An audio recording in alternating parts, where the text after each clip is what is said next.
നമസ്കാരം. മലയാളി വാർത്ത ഇൻസൈഡിലേക്ക് സ്വാഗതം. ഇന്നലെ ഒരു ദിവസം കേരളത്തിൽ കാണാതായത് കേരളത്തിൻ്റെ ആരോഗ്യമന്ത്രി വീണ ജോർജിനെയാണ്. പരിയാരം മെഡിക്കൽ കോളേജിൽ നിന്ന് പുലർച്ചെ 4 മണിക്ക് ആരോഗ്യമന്ത്രി വീണ ജോർജുമായി വാഹനം തിരിക്കുന്നു. തിരുവനന്തപുരം മെഡിക്കൽ കോളേജിലേക്കാണ് ആരോഗ്യമന്ത്രിയെ കൊണ്ടുവരുന്നതെന്നായിരുന്നു മാധ്യമങ്ങളോട് പറഞ്ഞത്. സമയമൊക്കെ കണക്കുകൂട്ടി ഇതനുസരിച്ച് ഉച്ചകഴിഞ്ഞ് 3 മണിയോടെ മാധ്യമങ്ങൾ തിരുവനന്തപുരം മെഡിക്കൽ കോളേജിൽ നിരന്നു. കണ്ണൂരിലെ പരിയാരത്ത് നിന്ന് പുറപ്പെട്ട മന്ത്രിയുടെ വാഹനം ഇതിനിടയിൽ അപ്രത്യക്ഷമായി. എങ്ങോട്ടേക്കാണ് വീണ ജോർജിനെ കൊണ്ടുപോയത് എന്നതിനെക്കുറിച്ച് നിരവധി അഭ്യൂഹങ്ങൾ. വീണ ജോർജുമായി ബന്ധപ്പെട്ട കേന്ദ്രങ്ങൾ വീണ ജോർജ് തിരുവനന്തപുരത്തേക്ക് വരുന്നില്ല, പകരം കോട്ടയത്ത് ഒരു ആയുർവേദ ആശുപത്രിയിൽ പ്രവേശിപ്പിക്കുകയാണ് എന്ന വാർത്ത പ്രചരിപ്പിച്ചു. ആയുർവേദമാണ് നല്ലത്, നല്ല ഉഴിച്ചിലും പിഴിച്ചിലുമൊക്കെ കൊടുത്താൽ കഴുത്തുളുക്കിയത് നേരെയാവും എന്ന് വിദഗ്ധർ പ്രവചിച്ചു അത്രേ. കോട്ടയത്തെ ആയുർവേദ ആശുപത്രികളിലൊക്കെ മാധ്യമപ്രവർത്തകർ വിളിച്ചു ചോദിച്ചു. ആർക്കും ഒരെത്തും പിടിയുമില്ല. ഏത് ആയുർവേദ ആശുപത്രിയിലേക്കാണ് വീണ ജോർജിനെയും കൂട്ടിക്കൊണ്ടുവരുന്നതെന്നായി പിന്നീട് ചർച്ചകൾ.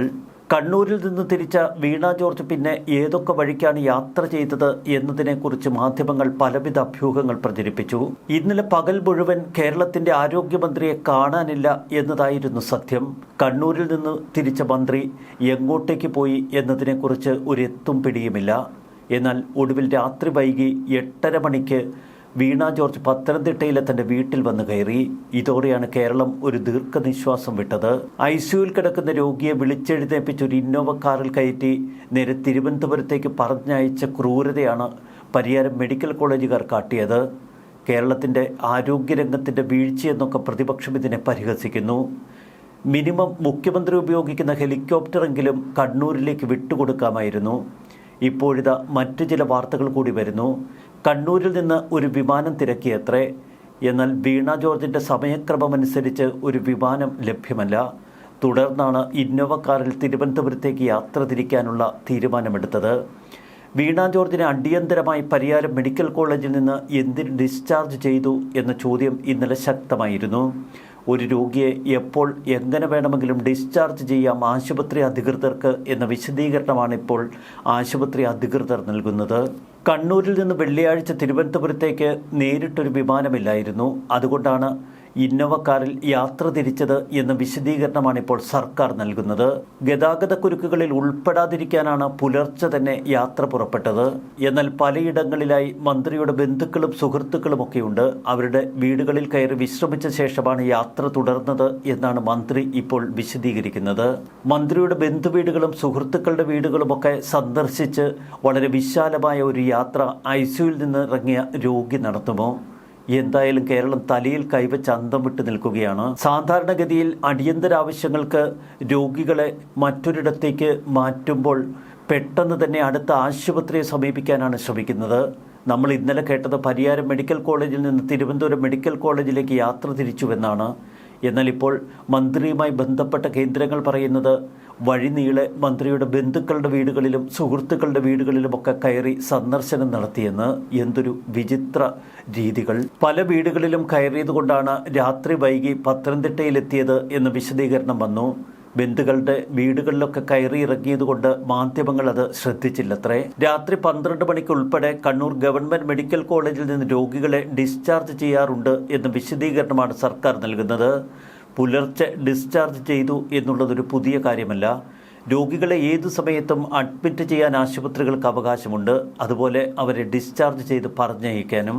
എങ്കിലും ഇതിത്തിരി കടുപ്പമായി പോയില്ലേ എന്ന് ജനങ്ങൾ ചോദിക്കുന്നു. ഗതാഗത തിരക്ക് ഒഴിവാക്കാനാണത്രേ പുലർച്ചെ യാത്ര ചെയ്തത്.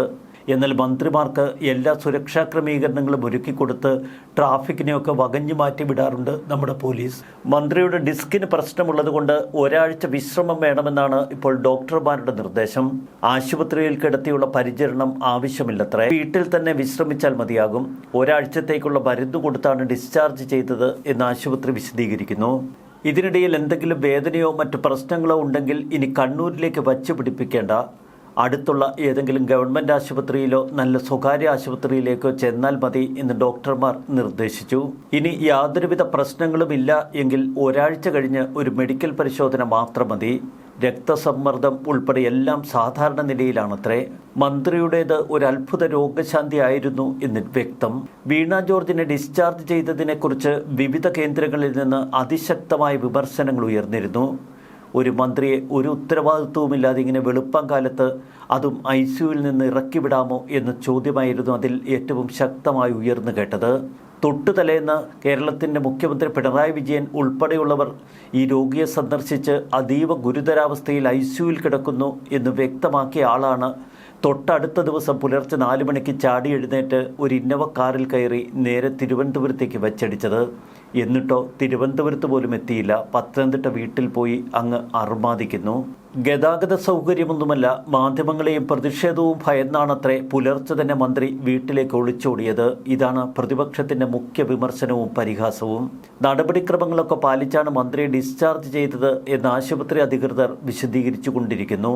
മെഡിക്കൽ കോളേജ് ആശുപത്രിയിലെ ഡോക്ടർമാരെ പോലീസ് ചോദ്യം ചെയ്തിട്ടില്ലെന്നും പോലീസിന് ആവശ്യമായ വിവരങ്ങൾ നൽകുമെന്നും ഇപ്പോൾ ആശുപത്രി അധികൃതർ പറയുന്നു. മറുവശത്ത് മന്ത്രിയെ വധിക്കാൻ ശ്രമിച്ചു എന്ന കേസിൽ റിമാൻഡിൽ കഴിയുന്ന KSU പിള്ളേരുടെ കാര്യമാണ് മഹാകഷ്ടം. അതിൽ ഒരാളുടെ വീടിന് നേർക്ക് CPM ഗുണ്ടകൾ ബോംബാക്രമണം വരെ നടത്തി. ഈ കുട്ടികളുടെ മാതാപിതാക്കളൊക്കെ വലിയ ഭയത്തിലാണ്, ബന്ധുക്കളും. പത്തനംതിട്ടയിലെ വീട്ടിലെത്തിയ മന്ത്രി വീണ ജോർജ് കതകൊക്കെ അടച്ച് വീട്ടിൽ തന്നെ ഇരിപ്പാണ്. മാധ്യമപ്രവർത്തകർക്ക് യാതൊരു വിധത്തിലും കാണാനുള്ള അവസരം നൽകില്ല എന്ന് മന്ത്രിയുമായി ബന്ധപ്പെട്ട കേന്ദ്രങ്ങൾ വ്യക്തമാക്കി. മന്ത്രിയെ കാണാൻ വളരെ വേണ്ടപ്പെട്ടവർക്കും ഉറ്റ സുഹൃത്തുക്കൾക്കും മാത്രമാണ് അവസരം നൽകുന്നത്. മന്ത്രി വലിയ മാനസിക സമ്മർദ്ദത്തിലാണ് എന്ന റിപ്പോർട്ടുകൾ പുറത്തുവരുന്നു. പരിയാരം മെഡിക്കൽ കോളേജിൽ നിന്ന് തിരുവനന്തപുരം മെഡിക്കൽ കോളേജിലേക്ക് മന്ത്രിയെ ചികിത്സയ്ക്കായി റെഫർ ചെയ്തിരുന്നു. പിന്നീട് 14 മണിക്കൂർ പിന്നിട്ടിട്ടും തിരുവനന്തപുരം മെഡിക്കൽ കോളേജിൽ ആരോഗ്യമന്ത്രി എന്ന രോഗി എത്തിയില്ല. ഇതോടെ വലിയ വെപ്രാളമായിരുന്നു ഇന്നലെ തിരുവനന്തപുരം മെഡിക്കൽ കോളേജിൽ. വരുന്ന വഴിക്ക് മന്ത്രിക്ക് എന്തെങ്കിലും സംഭവിച്ചുവോ ആവോ. മന്ത്രിക്കൊപ്പം സെൽഫി എടുത്ത ആശുപത്രി ജീവനക്കാരികളൊക്കെ അടപടലം വെട്ടിലാണ്. നല്ല അന്വേഷണമാണ് നടക്കുന്നത്. ഇമാതിരി കോപ്രായങ്ങൾ കാട്ടി മന്ത്രിയുടെ വില മാത്രമല്ല ഗവൺമെൻറ് ആശുപത്രികളുടെ ആരോഗ്യരംഗത്തിൻ്റെ വില താറുമാറാക്കി എന്നാണ് അവർക്കുമേൽ ആരോഗ്യവകുപ്പ് ഉയർത്തിയിരിക്കുന്ന വിമർശനം. ഒരു കാര്യം വ്യക്തമാണ്, എല്ലാം ദുരൂഹം. കണ്ണൂർ റെയിൽവേ സ്റ്റേഷനിൽ വെച്ച് മന്ത്രിക്ക് സംഭവിച്ചു എന്ന് പറയുന്ന യൂത്ത് കോൺഗ്രസ് ആക്രമണം അടിമുടി ദുരൂഹമായിരുന്നു. യൂത്ത് കോൺഗ്രസ് പിള്ളേർ മന്ത്രിയുടെ അടുക്കലേക്കേ പോയിട്ടില്ല. ദൃശ്യങ്ങളിൽ ഇത് വ്യക്തമായതോടെ മന്ത്രി അടപടലം വെട്ടിലായി. ഇക്കാര്യത്തിൽ പാർട്ടി പോലും ഇപ്പോൾ ഒരക്ഷരം ഊരിയാടുന്നില്ല. പറ്റിയ ചമ്മൽ ഇനി ആരോട് പറയാൻ. ആശുപത്രി തന്നെയാണ് ഏറ്റവും വലിയ ചതിയൊരുക്കിയത്. രാത്രി 11 മണിക്കാണ് മെഡിക്കൽ ബോർഡ് അടിയന്തരമായി ഓൺലൈനിൽ ചേർന്നത്. ഇന്ന് രാത്രി തന്നെ മന്ത്രിയെ ഡിസ്ചാർജ് ചെയ്യുന്നതാണ് നല്ലത് എന്നൊക്കെ അവർ ഒരു പ്ലോട്ട് ഉണ്ടാക്കി. 26-ാം തീയതി ഉച്ചകഴിഞ്ഞ് 3 മണിക്ക് ഇറക്കിയ ഒരു ആശുപത്രി ബുള്ളറ്റിൻ യാത്ര യാതൊരു വിധത്തിലും പാടില്ല എന്നും ICUവിൽ തുടരണമെന്നും ഈ മെഡിക്കൽ ബുള്ളറ്റിനിൽ പറഞ്ഞിരുന്നു. നിലവിലെ ശാരീരികാവസ്ഥയിൽ യാത്ര അനുവദനീയമല്ല എന്നാണ് ഈ മെഡിക്കൽ ബുള്ളറ്റിനിൽ പറഞ്ഞിരുന്നത്. കഴുത്തിലെ കശേരുക്കൾക്കിടയിലുള്ള ഡിസ്കുകളിൽ നാഡി മൂലാഗ്രങ്ങൾ അമർന്നുള്ള സമ്മർദ്ദം മൂലമാണ് കടുത്ത വേദനയെന്ന് ഈ റിപ്പോർട്ടിൽ പറഞ്ഞിരുന്നു. ഉച്ചകഴിഞ്ഞ് 3 മണിക്ക് ഇറങ്ങിയ മെഡിക്കൽ ബുള്ളറ്റിൻ, അതിന് തൊട്ടു പിന്നാലെ രാത്രി 11 മണിക്ക് എന്തിനാണ് പെട്ടെന്ന് ഓൺലൈനിൽ യോഗം ചേർന്നത് മെഡിക്കൽ ബോർഡ്? ഇതിന് പിന്നിൽ ആരാണ് കളിച്ചത്? മന്ത്രിക്ക് യാതൊരു വിധത്തിലും യാത്ര ചെയ്യാൻ കഴിയില്ല എന്ന മെഡിക്കൽ ബുള്ളറ്റിൻ പുറത്തിറക്കുമ്പോൾ മന്ത്രിയെ മാഹി വരെ അനുഗമിക്കാനുള്ള പോലീസ് വാഹനം പകൽ തന്നെ സജ്ജമാക്കി നിർത്തിയിരുന്നു. എല്ലാം ജനത്തിൻ്റെ കണ്ണിൽ പൊടിയിടാൻ. ഇന്നലെ മന്ത്രി എവിടെയാണെന്ന് അധികൃതർ രാത്രി വരെ വ്യക്തമാക്കിയിരുന്നില്ല. ഇതിനെ തുടർന്നാണ് വലിയ അഭ്യൂഹങ്ങൾ പരന്നത്. രാത്രി 8:30 മണിക്ക് മന്ത്രി പത്തനംതിട്ടയിലെ വീട്ടിൽ വന്നിറങ്ങുമ്പോൾ ഒരു ഈച്ച പോലും അറിഞ്ഞിരുന്നില്ല. വല്ലാത്ത ദുരൂഹതയാണ് വീണ ജോർജുമായി ബന്ധപ്പെട്ട ഈ സംഭവത്തിന് പിന്നിലുള്ളത്. വ്യാജ ആക്രമണാരോപണം ഉയർത്തുന്നു, വ്യാജ പരാതി നൽകുന്നു, അതിൻ്റെ പേരിൽ 4-5 KSU പിള്ളേരെ പിടിച്ച് റിമാൻഡിലിടുന്നു. ഇതിനൊക്കെ പിന്നാലെയാണ് മെഡിക്കൽ ബുള്ളറ്റിൻ എന്ന ഒടുക്കത്തെ പ്രയോഗം. മെഡിക്കൽ ബുള്ളറ്റിനിൽ പറഞ്ഞിരുന്നതൊക്കെ പച്ചക്കള്ളങ്ങളാണ് എന്ന് പിന്നീടുള്ള മണിക്കൂറുകളിൽ തെളിയിച്ചു. ഇതിനിടയിൽ ഇന്നലെ പകൽ മന്ത്രി മുങ്ങിയത് എങ്ങോട്ട്? മന്ത്രിയെ എന്തിനാണ് പകൽ ഒളിപ്പിച്ചത്? തികച്ചും ദുരൂഹത തന്നെ. ന്യൂസ് ഡെസ്ക് മലയാളി വാർത്ത ഇൻസൈഡ്.